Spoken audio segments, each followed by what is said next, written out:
राज्यात अंमली पदार्थांच्या विक्रीत वारंवार अटक करण्यात येऊनही जामिनावर सुटणाऱ्या आरोपींना मोक्का लावण्यासाठी कायद्यात दुरुस्ती करण्यात येणार आहे आणि कायदेशीर अज्ञान असणाऱ्या आरोपींचं वय कमी करण्यात येईल, अशी ग्वाही मुख्यमंत्री देवेंद्र फडणवीस यांनी सभागृहात दिली।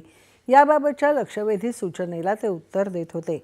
अंमली पदार्थांच्या धंद्यात अल्पवयीन मुलांना सामील करून घेण्यात येतं आणि त्यांच्यामार्फत हे पदार्थ विक्री करून कायद्यातून पळवाट काढण्याचा प्रयत्न करण्यात येतो।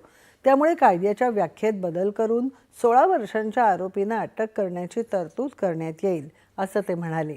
परदेशी नागरिक, विशेषतः नायजेरियन व्यक्ती या गुन्ह्यात सापडतात त्यांना त्यांच्या देशात परत पाठवण्याची तरतूद आहे, मात्र त्यातून वाचण्यासाठी ते अन्य छोटे गुन्हे करून इथेच राहतात।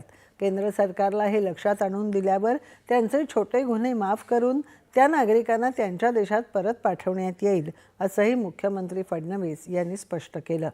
राज्यात 0 ते 100 युनिट इतक्या वीज ग्राहकांसाठी त्यांच्या घराच्या छतावर सौर ऊर्जा प्रकल्प उभारण्याची योजना राबवण्यात येणार आहे।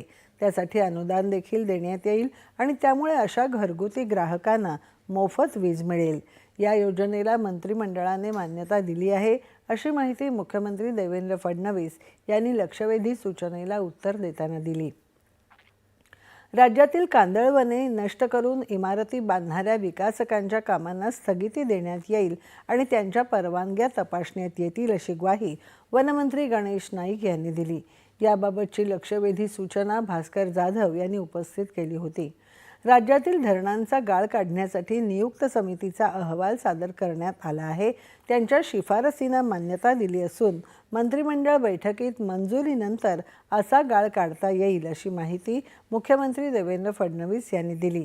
याबाबतचा मुद्दा देखील विजय वडेट्टीवार यांनी उपस्थित केला होता।